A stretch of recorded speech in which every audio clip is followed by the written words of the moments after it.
Merci beaucoup. Et bon après-midi, good afternoon. Welcome to this IFAD talk. My name is Helen Papper. I am the Director of Global Communications for IFAD, and it is a real pleasure for me to be here today with you to moderate this very unique session on a very timely topic. We're going to be talking about responding to global shocks, how public-private partnerships can improve agricultural value chains and build a more resilient rural world as we face important challenges today, from COVID-19 to climate change. So to get right to the heart of the topic, we do have a very special guest joining us today. When you hear this name, you may think of the planet, but you'd be light years away. Or you may think of this chocolate bar, and you'd be much warmer. And yet, the man who we are about to welcome has helped grow his company leaps and bounds from its beginnings in 1911. You may not know this, for instance, but the Mars Company considers itself today first and foremost an agricultural company. They work with farmers around the world in sustainable productions and innovative technologies. And for you pet lovers out there, they're also a major contributor to the pet care industry, having 50 brands in over 55 countries. So in a nutshell, the company has made impressive commitments to key areas of the UN Sustainable Development Goals and features ambitious goals to achieve them around three key areas, and that's healthy planet, thriving, and nourishing well-being. And that's why for the last 30 years, Frank Mars has been at the helm of one of the oldest and biggest private companies in the world and one of IFAD's oldest private sector partners. Shortly, we will be speaking to Frank Mars live from Washington, but first, let's hear his thoughts on our topic today.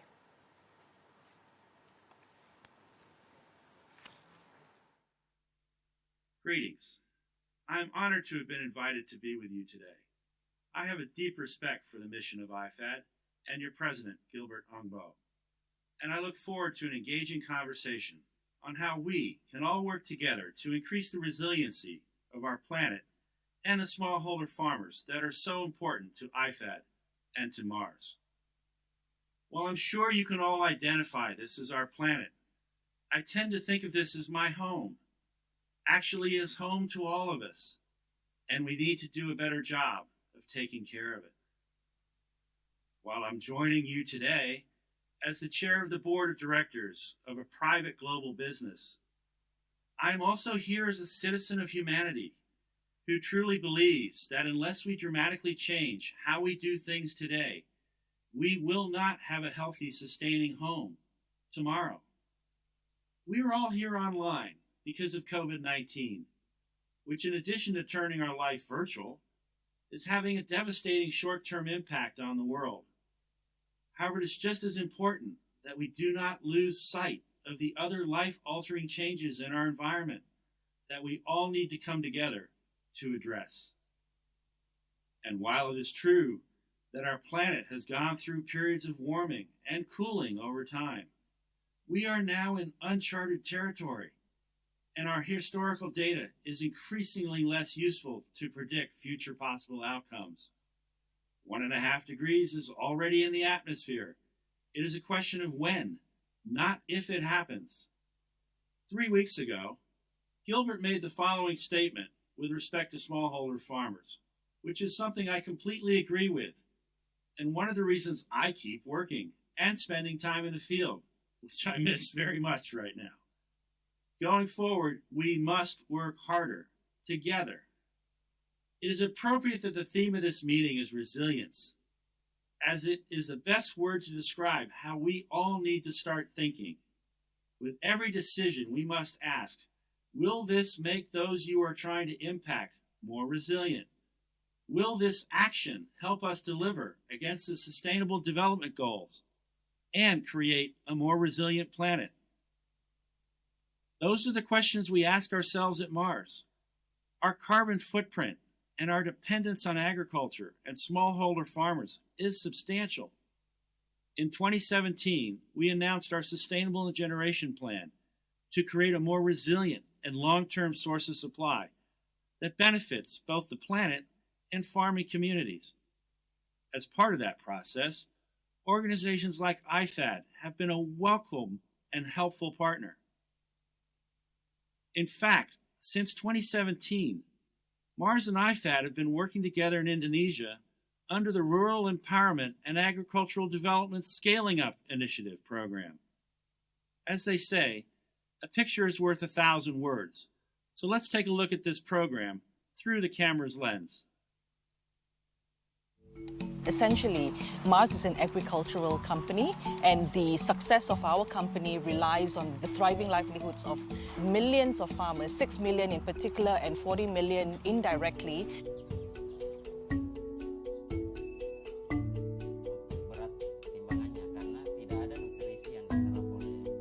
On one hand, we had government that was a little reluctant to work with the private sector because they were fearful of the private sector being exploitative of rural people. On the private sector side, they saw governments as potentially inefficient or obstructionist. So our role was really to try and bring the parties together. IFAD was incredibly instrumental, and we were able to build so much trust with the government, and that was something that didn't exist before. So that's what they bring to this whole equation.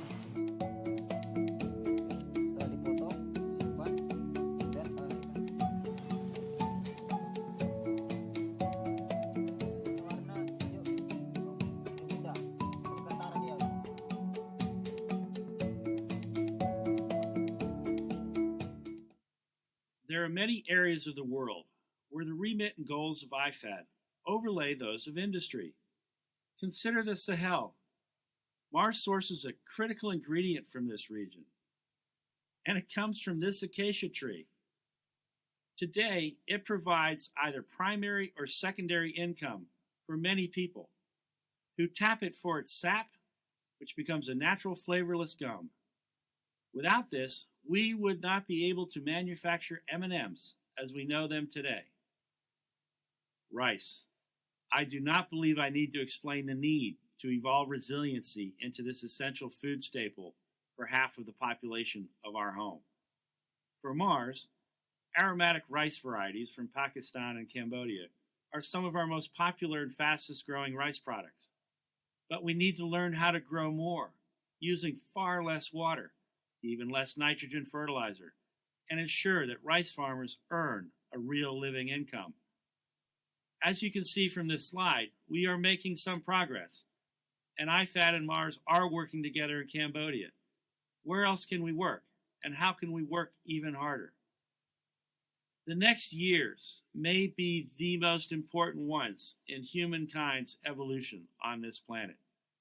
What we do or don't do in the next 10 years will define our generation's legacy.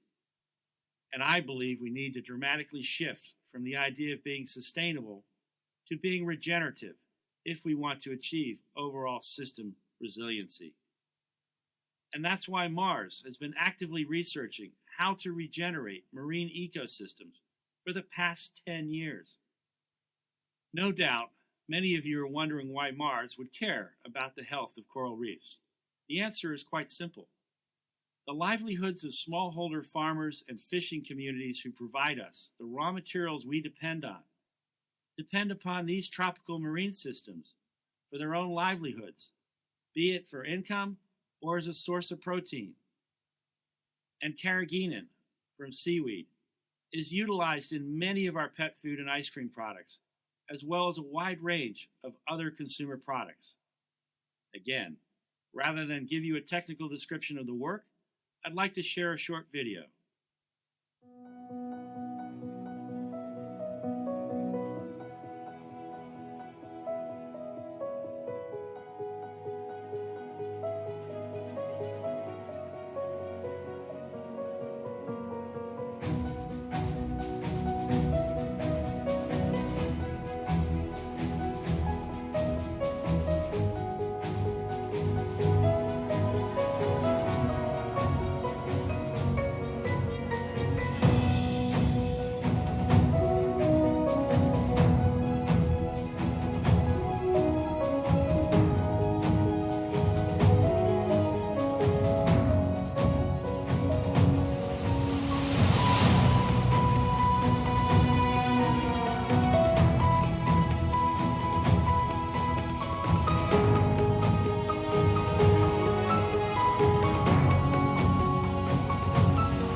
I ask you to consider this. If we can successfully regenerate a coral reef ecosystem underwater, with all the complications involved, surely we must be able to regenerate soil-based ecosystems on land. Agriculture and land use represent the majority of Mars's greenhouse gas challenges, and working with organizations like IFAD and smallholder farmers will be key to our success. In particular, I see diversified farming on smallholder farms as a key part of the solution to our collective challenges. Encouraging farmers to diversify their crops in order to improve overall resilience is not a novel idea. Trip 2 in Tonga is a great example of what IFAD is doing today and which can provide a model for other locations. What may be novel is applying agricultural, plant, social, economic, and climate science together in pilot trials around diversified farming, and how this combination further supports visual and factual scientific proof that diversified farming is the right way forward. What you see here is the design output from what was the most inclusive and productive participatory design workshop you can imagine. It was also one of the most enjoyable days in my career. Once everybody knew what we were trying to do and that every voice mattered, the ideation and inspiration that surfaced was incredible. The farmers involved even called friends who grew other crops to solicit more knowledge. And by the time the sun was going down, we had planted a field full of ID tag stakes. Everybody had come planning to dig holes and plant trees and seeds. This is what it looks like today, 3 years later. Those large shade trees you see are nitrogen-fixing sengons, which provide 25% shade and reduce the average air temperature 4 degrees Celsius. Already at 3 years, they are at 19 meters high with a canopy of 17 meters and a trunk diameter of 0.5 meter. And they are making us reconsider our design thinking and cocoa extension activities in the field right now as we speak. As we did not expect to see so clearly the positive results on cocoa production this early, we intend to repeat this experiment on a far larger area this year, and ideally look to trial it across multiple cocoa growing origins. And along the way, our aim is to share our learnings broadly with farmers interested in moving from monoculture to diversified cocoa farming. This new knowledge will likely be incorporated into the recently launched IFAD, Mars, and ICRAF 5-year project, Sustainable Farming in Tropical Asian Landscapes, which explores how agricultural systems can be managed sustainably in entire landscapes in a way that respects the environment and enables the producers to thrive. Among the most beneficial aspects of diversified farming is the ability of farmers to grow food, not just income, and the opportunity to involve women. Traditionally, women in these communities attend to crops which are used to feed the family and are sold bartered at the local market for other necessities. What you see here are examples of what was harvested off the diversified trial farm. At the center of this group of Indonesian women is a passionate entrepreneur who operates both a vegetable nursery and a vegetable garden. Women truly are the key change makers for nutrition. The financial results from our ongoing diversified farming trials are just as insightful, clearly demonstrating how the cash flow break-even point comes much earlier compared to a monoculture farm.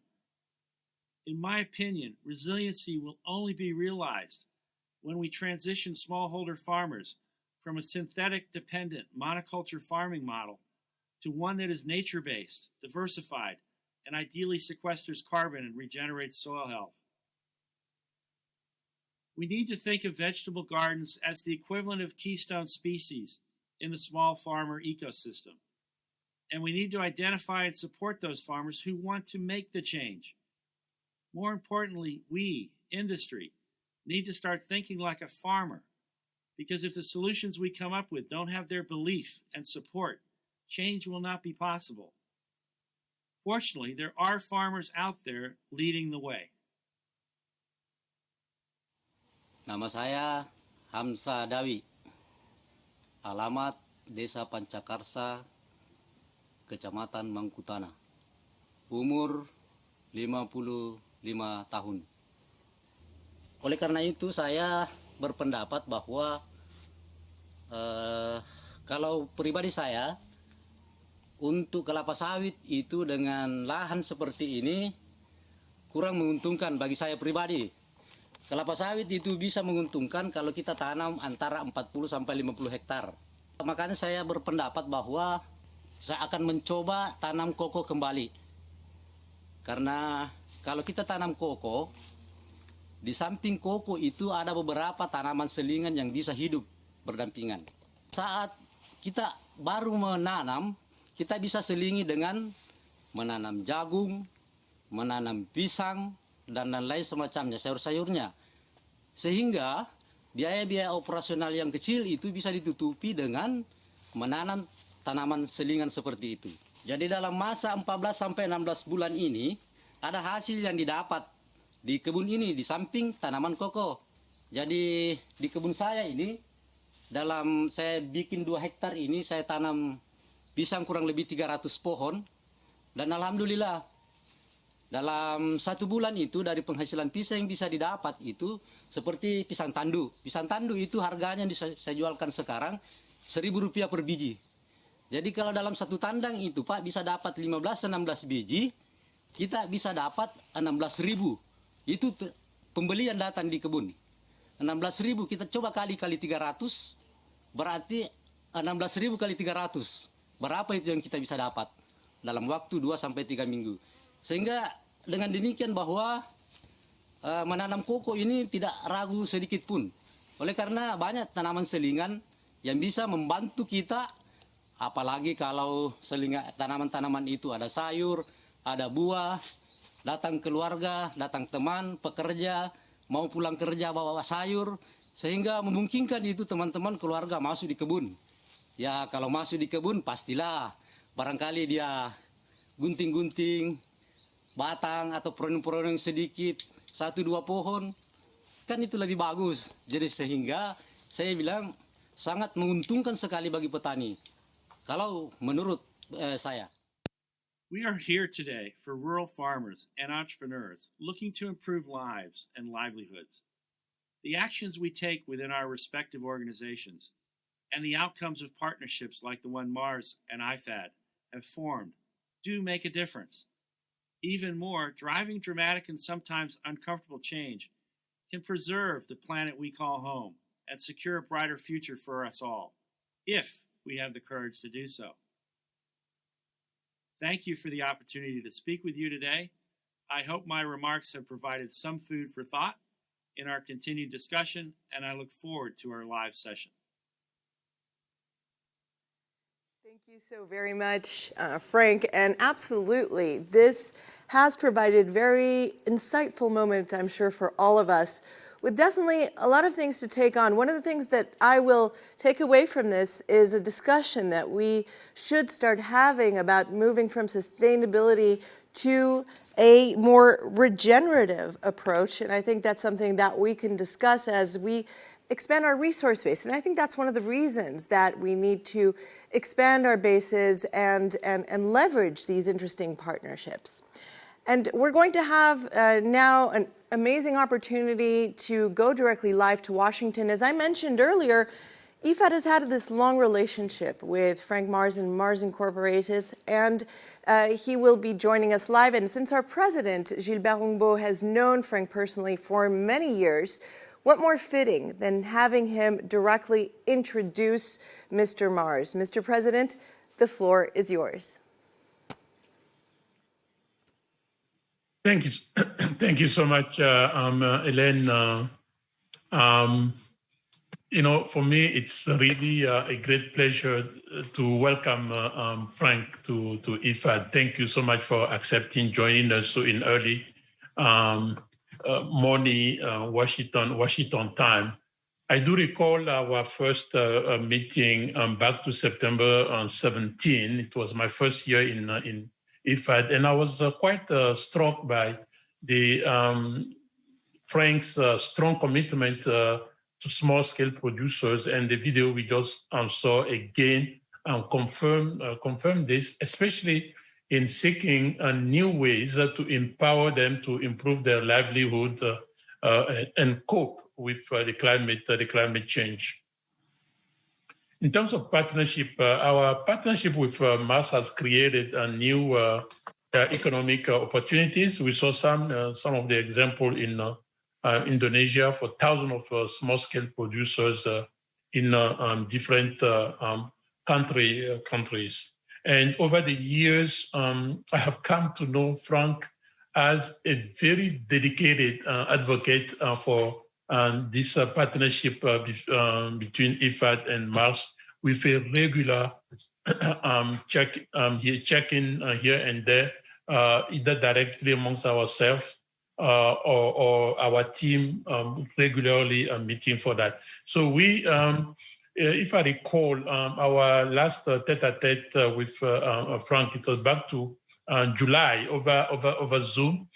And one thing was certain, we both looked forward to reconnect in person, hopefully very soon, and then our project to have a joint project visit in the field. I hope that will materialize in person very soon. But meantime, let me welcome the chairman of Mars Inc., Frank Mars, who joined us, as Hélène have said, live from Washington. Back to you, Hélène. For this warm introduction. And Frank, it's so great to see you live from a cold, perhaps even snowy Washington, D.C. this morning. How are you? Now it's not snowing yet, but it's going to tomorrow. So that's shifted everybody's schedules around a little bit. Gilbert, thank you for that kind introduction. Very nice to see you. Thank you. And we are just going to let you know, for all of you watching there, that in this talk, we are going to have a chance for you to ask a few questions to our special guests. So please go ahead and type them into the chat, please. We will do our best to address some of them live. If we don't, they will be addressed in a blog to come out in the next few days. But now let's move on to Washington. Frank Mars, let's get right to it, if you will, as all of us are so much eager to hear further from you. So my first question is, as a partner of many development finance organizations, including IFAD, and really as a true visionary in the role a corporation such as yours could play to ensure we support rural communities, what would you say to the importance of the private sector in growing their engagements and work on being key partners in ensuring we meet our 2030 agenda together? I think the main thing I would say is jump aboard. You know, we need all the ideas we can get right now, but you got to bring your patience. You know, the environmental, social challenges we're trying to tackle are really big, and addressing them requires coordinated engagement of all the stakeholders. This takes time. No one organization has the reach and the expertise required. Mars certainly doesn't have all the answers or the resources to effect the necessary changes, social, environmental, across our extended supply chain. We do have technical, scientific, R&D know-how, and we have buying power that we can orient towards suppliers and communities that are willing to make, you know, enduring changes. We can establish long-term contracts with suppliers and farmers willing to make the change, so we can incentivize risk with the promise of future income. But it's not easy. You know, a constant question we have is how many boots on the ground, private and partners, are required to bring about lasting change. This doesn't happen from an office. This happens in the field. But industry needs development financial partners like IFAD badly to help affect this lasting change. Because IFAD brings just this vast network of resources and in-house expertise and working with smallholder farmers from a different perspective. And they're really good at designing and implementing projects with all the factors considered: social, environmental, agronomy, and financial components, which are a great complement to what Mars knows how to do. It's definitely not easy, as you've pointed out, and yet we do need to think about a long-term approach. You and I had quite a bit of a chance to chat on the future of the development sector, and one of the key points you raised is that engaging the people we work with directly on the ground, the boots on the ground, as you said, and allowing for behavior change management is key to sustainable impact and change. So you are making a specific call to the development world to start investing in long-term programs instead of short-term projects. And it's something that we're seeing more and more of in the global narrative today. Can you tell us a little bit more about that and how that fits into your modus operandi? Yeah, I mean, I appreciated our pre-conversation because it got me thinking about how to communicate this in a better way. So to derive a meaningful long-term impact on any crop, you've got to think about the community you're trying to impact and the time required to make the lasting change in the farmer behavior. So a semi-annual vegetable crop project will take less time than an annual rice project, which itself will take less time than a multi-year tree crop project like cocoa. And cocoa today, in particular, given the poor soil conditions worldwide, climate change, pest diseases, projects of 3 to 5 years are, for all practicality, simply too short to achieve meaningful and lasting behavior change. In my opinion, the agriculture community needs to stop thinking in terms of projects, which are short-term focused with defining beginning and ends, and start thinking in longer-term programs, and using the word program, that have a very clear end goal, but which evolve and adapt over time. A project's a great term to describe a time-bound effort like building a new school, but unless it's supported by a program to fund teachers, students, and materials over time, what was the point in building the school? And I've used school as an example deliberately because I believe the best long-term behavior change investments we can make together are in education and training. Train existing farmers, teach future ones. The aim of the Mars Cocoa Academy is to educate existing farmers. And our joint activity with IFAD in Indonesia called RIDSI is a great example of how this works. Mars trains the IFAD trainers. In turn, each trainer is then expected to share that training with another 100 people. You do this over 5 years, and ultimately, after that period of time, you've cascaded this across 50,000 farmers.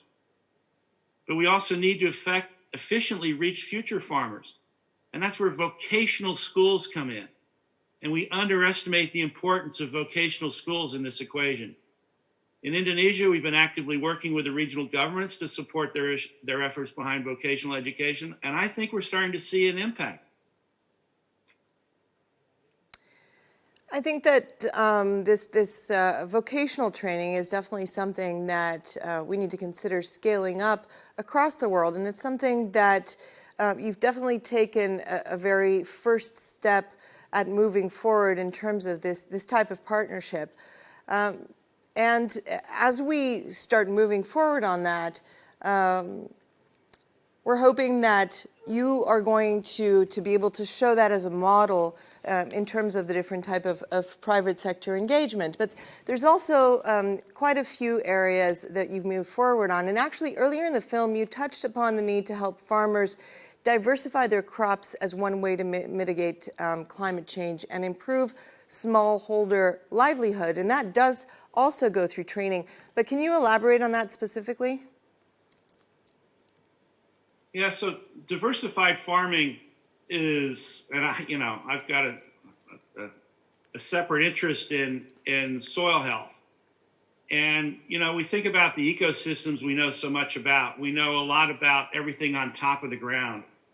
We actually haven't quantified, we haven't quantified what's in the ocean, but we actually have quantified even less what's in the ground.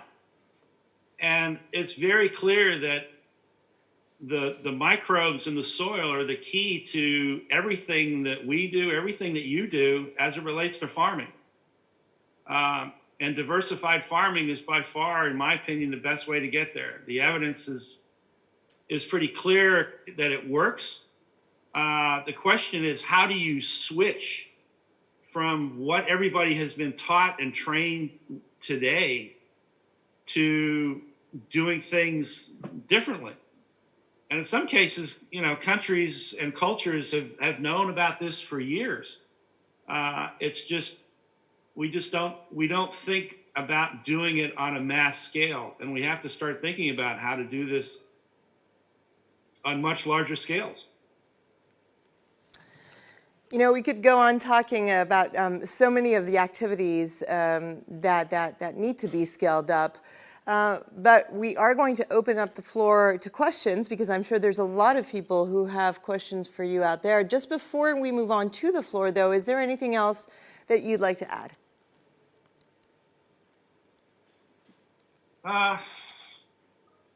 Just, you as an organization, you all are very important because you do have people out on the ground. The virtual technology has demonstrated you can do some things, and it's not going to replace getting out in the field and seeing things with your own eyes, which is how farmers think. They make decisions based upon what they see as results through their eyes and in the income that generates or the food it produces.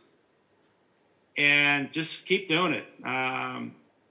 Keep doing what you do, which is one of the reasons that, I think we have a good relationship together, because, we're like-minded in that way. Thank you. And now we're going to open the floor to our governors, who do have a few questions for you. And we are going to head out to Ghana. A question from Ghana, and Governor Akito, you have the floor. Governor Akito?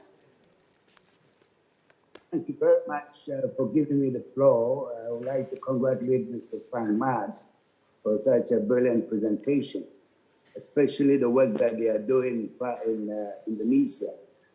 But one of the Mas is one of the biggest consumers of cocoa beans in the world. And I'm just wondering the work that Mas is doing to increase resilience and support smallholder farmers' incomes in Indonesia. Here in West Africa, we have, and I'm sure Mr. Mas is very much aware of it, we had put in place in the last couple of years between Ghana and Cote d'Ivoire in this respect, the collaboration of the stakeholder global community on cocoa, what we call the living income differential, to support smallholder cocoa incomes on smallholder farms in West Africa. As the living income differential, where it was agreed that amongst the stakeholders that there will be a $400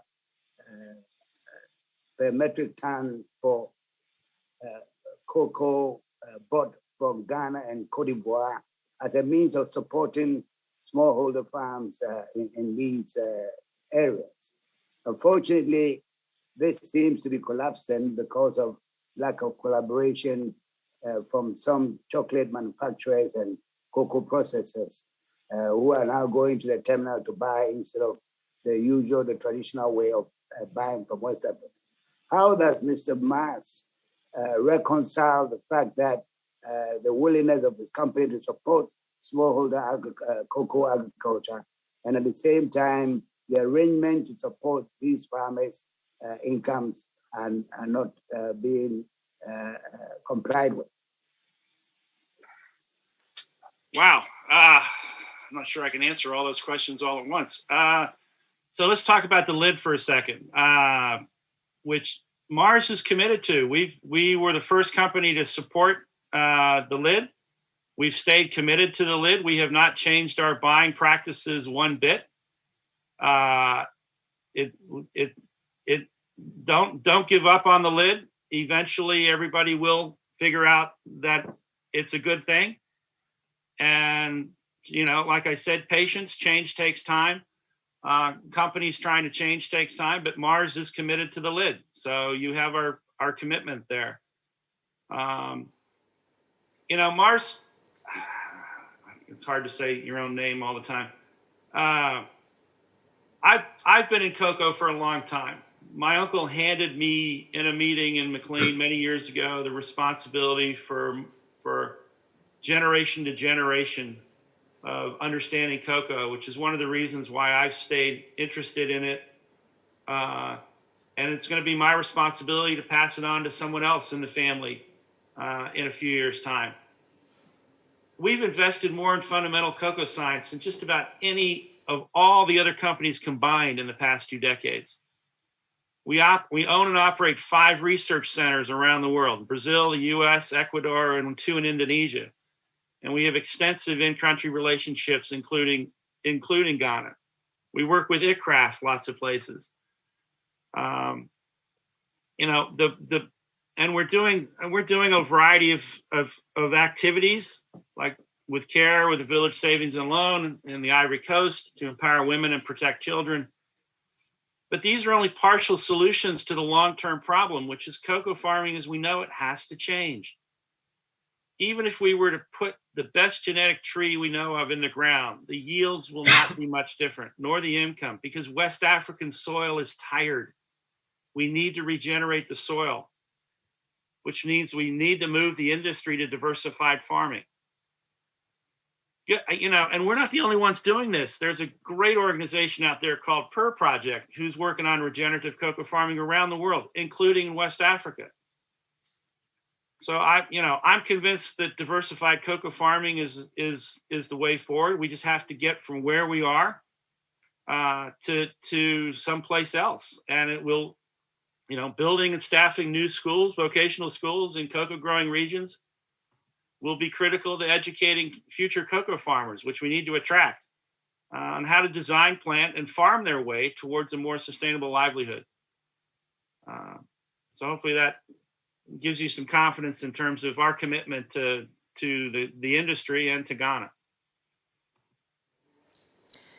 Thank you for that answer. And we now move to give the floor to our Governor McDougall from Canada. Governor McDougall, you have the floor. Thank you very much, Hélène. Thank you very much, Mr. Mars, for your insights on how companies like yours, multinationals, can support small-scale rural producers. You know, certainly listening to you, it's clear that for smallholder farmers, becoming better plugged into sustainable value chains and steady purchaser relationships can provide a pathway to increased resilience and ultimately prosperity. I think what sticks with me from this discussion, however, is that there are companies like Mars that are very keen to work with the rural poor in developing countries. In other words, this is for you, it's not just corporate philanthropy, it's not just corporate social responsibility.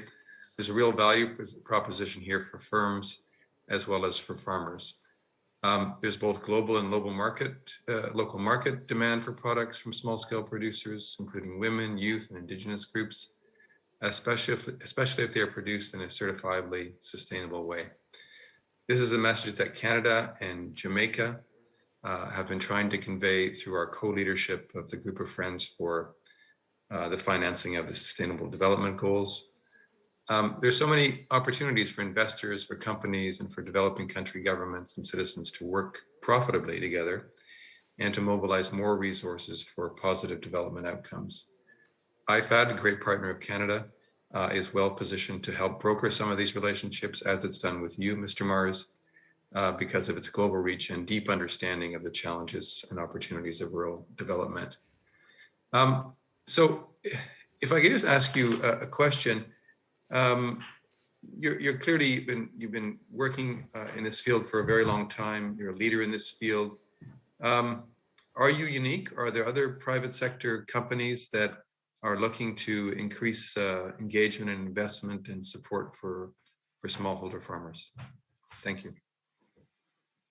Yeah, yes, there are, and so 2 things. Philanthropy can never solve big problems like this. They can provide assistance to jumpstart things, but philanthropy will never solve or create a huge behavior change.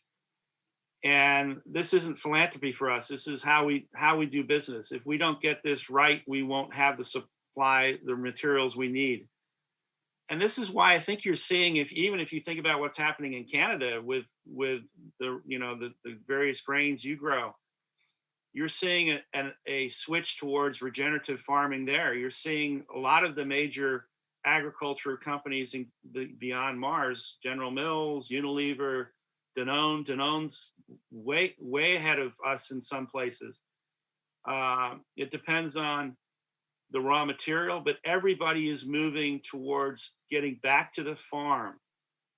Now we focus, obviously this conversation is focused on small, rural farmers. One could argue to small rural farmers in the United States and in Canada as well.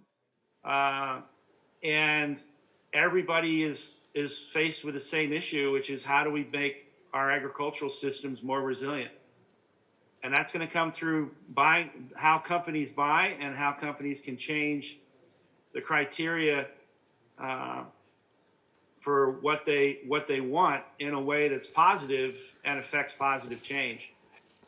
So it's a race against time at this point, to be honest. It's can we switch the agricultural system from what it is today to something that's more resilient, both on the smallholder side and the large scale side, because neither of them are working. They do produce low cost food, which is not necessarily a good thing everywhere.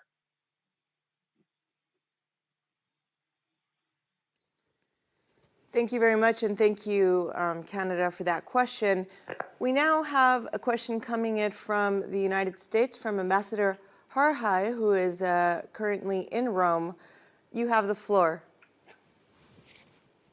Thank you so much, Ellen, and thank you so much, Mr. Mars, for joining us today. Your presentation was simply fascinating, and we also want to thank you for all the lives that have been impacted through Mars' partnership with IFAD. I think that today's discussion really underscores our enduring objective for development assistance to empower agricultural communities to thrive on their own. In this case, through targeted capacity building and improved access to global supply chains. And the partnership that you've just described to all of us provides an excellent model for how the Rome-based food security agencies can increase their effectiveness and agility to address persistent challenges faced by all agricultural producers in developing countries. We see this partnership as contributing to food security, helping to eliminate poverty, and building resilience against the next crisis. And I think all of us certainly can agree that investing in this type of economic growth today is far preferable to delivering emergency humanitarian aid down the road. So the question that I have for you today, Mr. Mars, is I'm wondering if you could describe a bit to us how Mars's relationships with these producer communities has evolved over time. We hear that innovation will attract investment and spur others to innovate as well. And I want to know if that's been your experience and if you've seen communities come to produce sustainably high quality products for Mars or perhaps other companies. Thanks so much. Ambassador, thanks for the question and the positive comments and obviously your support. Mars does a lot of things with Rome-based organizations when you call or when they call, and I think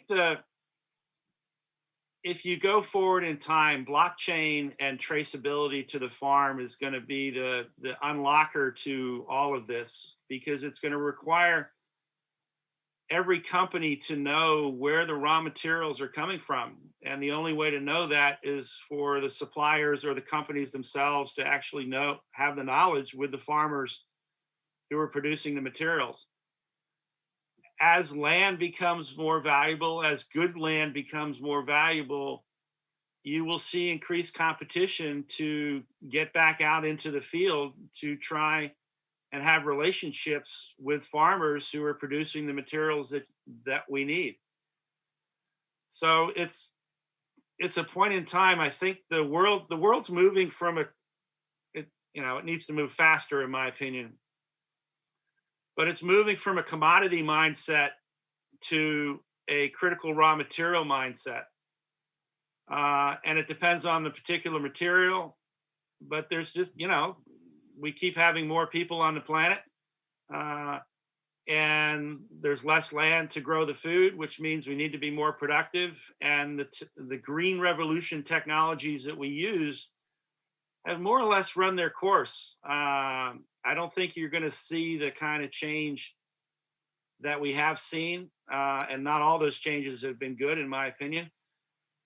And I think moving back in time towards diversified and regenerative systems, be it on land or on the sea, traceability is going to drive behavior changes, and it's going to make everybody better off. So it's going back to how we used to source before we became very, very big. A local company would source locally. We have to get back to that mindset.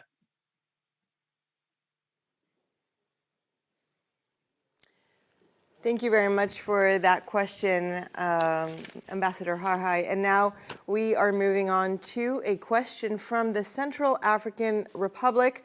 I will read it out to you as it's been typed on the chat, first in French, then in English. The question is, first of all, saying that the exposé est très intéressant pour les petits agriculteurs. Comment Mars peut collaborer avec un gouvernement? C'est la question que nous lisons donc de la République Afrique centrale. En anglais, very interesting presentation for small farmers. How can Mars collaborate with our government right now? Back to you, Mr. Mars. Well, I think the only thing we probably get out of the Central African Republic would be the gum arabic. I'd have to have to ask the commercial teams to let me know.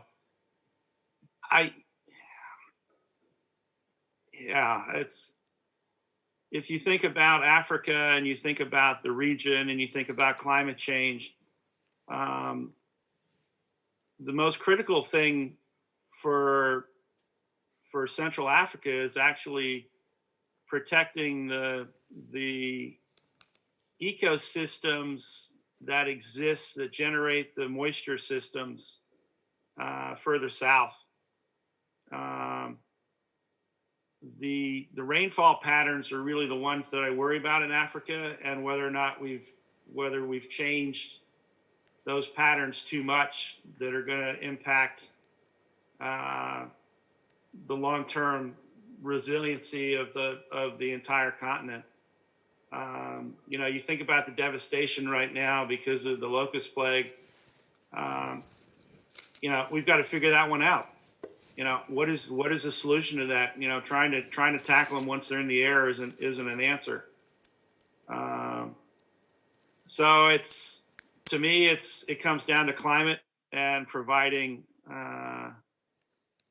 solutions with materials that you can grow locally.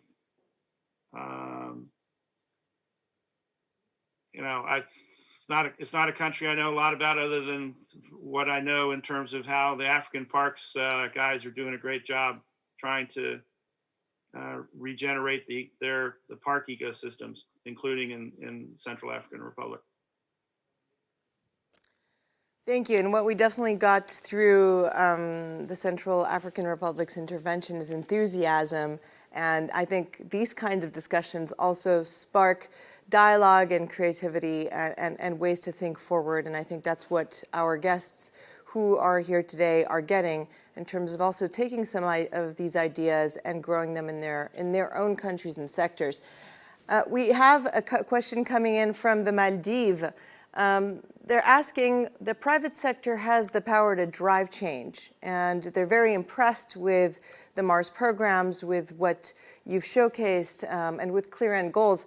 So this congratulations is what our speaker writes, and we appreciate the effort. My question is, how is Mars contributing to healthy products? Today, more than ever, with the increase of NCDs around the world, the need for healthy food is critical. Back to you. Yeah, so just to let you know, on the Maldives side, we're bringing the coral restoration stuff to the Maldives, where we've been actively training 2 different groups there. So you'll see more of us doing restoration of the reef systems in the Maldives Didn't you say? this year and into next year. But as it relates to the product change, we're constantly trying to make new products that are fit for purpose. If you go back in time and you think through the products that built our business to where we are today, you know, a candy bar or a chocolate bar serves a very, very different purpose today than it did many, many years ago. And there's a role for a treat, but we don't recommend you eat them every day. And we now have invested in products like Kind, which is a much more nutritional version of a treat. It is something you can eat every day. On the what we call the main meal or the dinner side, we're constantly trying to improve the recipes by taking salt out, for example. How do you put in the materials and the ingredients that actually contain the flavors that you need rather than adding things? So going back to simpler recipes. It is a constant battle to continue to evolve your product mix to stay current with the times and the needs of the times and for the future.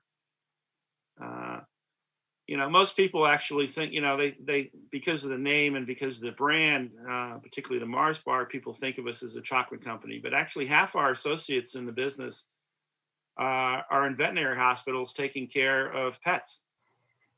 So we have, you know, half the business, half our people are in pet health care, not just on the food side.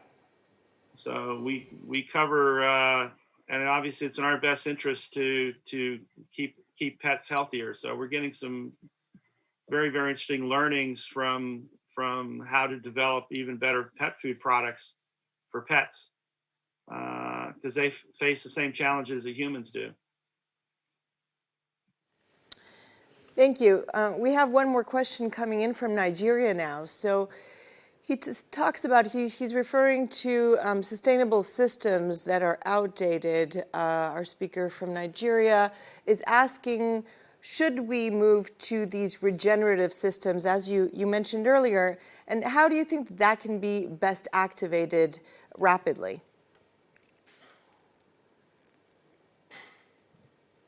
Well, I'm sure, I have not been to Nigeria in a long time, but I am sure there are farmers there and there are communities there who are already doing regenerative farming. And it's finding them.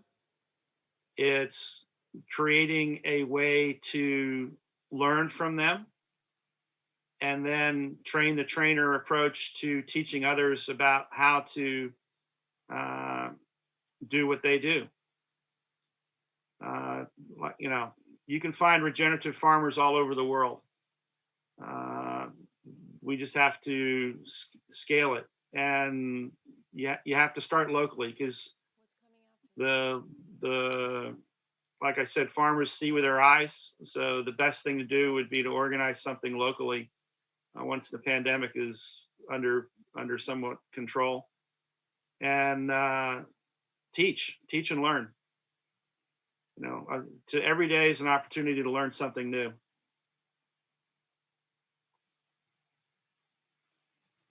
Thank you very much. We are scrolling down now through for the next question. I think we have one question that is coming in, one final question, and I'm just about to get it. Coming in from Costa Rica, what are your production policies when it comes to contributing to reducing carbon emissions and capturing carbon from the soil in particular? How How much have you done on that, and can you give us some details? Again, coming from Costa Rica. Which is a great, Costa Rica is a wonderful example of a country that has gotten it right on the environmental side as it relates to conservation and greenhouse gases. So my hat's off to you. We actually have we have a technical committee of the board of directors, and actually one of the subjects next week is that very question you asked. So as all companies make commitments to greenhouse gas reductions and to regenerative farming, it's going to be critical that we actually can track the amount of carbon that is being sequestered. So when you think about active carbon and passive carbon, for those of you who don't understand, active carbon is your top, couple centimeters in effect. And that active carbon is then turned into passive carbon that gets sequestered. And every time you till something, you're releasing that active carbon.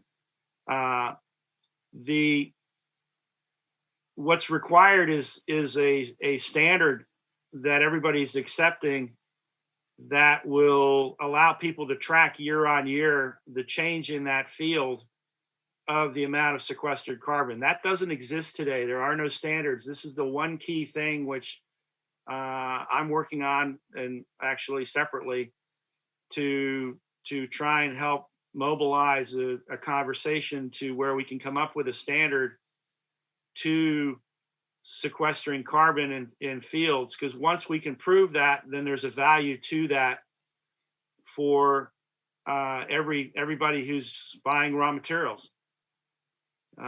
If you think about diversified farming for cocoa, that picture you saw in the video, we're going to do the work this year, and we're actually going to do a larger pilot where we're going to do the before and after. But I'm pretty sure that design is carbon positive in the way that we have the tree mixture. So it's you have to design the farming process, whatever that farm is, be it a row crop, vegetable crop, or a tree crop, to how do you make it sequester carbon? That's not been something that's been in people's criteria for thinking. It's been about how might I get more yield? How do I use? They're starting to think about how do I use water more efficiently. But now you're starting to have people worry about how do I pollinate? Pollinators are critical. Diversified farming helps on the pollinator side. So it's a lot of questions to answer, and there's a whole bunch of us that, and other companies are on this as well. These are questions we have to answer collectively if we want to change the farming practices to being regenerative. We have to prove how much carbon we're sequestering. Thank you very much. And speaking of a lot of questions, there are other questions coming in, but unfortunately for now, we're going to have to wrap up. It's been a pleasure speaking with you, and we will be addressing the questions, as we said, in our blogs and going through different publications in the next few days. But, on behalf of IFAD and our governing council here today, I would really like to thank you, Frank Marrs, for joining us. These opportunities for open discussions, for dialogue, and a look into your own unique practices and work, I think, are key as we continue working together on building back better, ensuring that we stay on track with our commitments to meet our Global 2030 agenda and its sustainable development goals. And so we look forward to moving together on this path, engaging many others to follow suit. But for now, that's it from me. Thank you so much again for joining us live from Washington, D.C. This IFAD Talk comes to an end. Thank you, and I now hand the floor back to our chair. Have a great day, Frank. Thank you very much.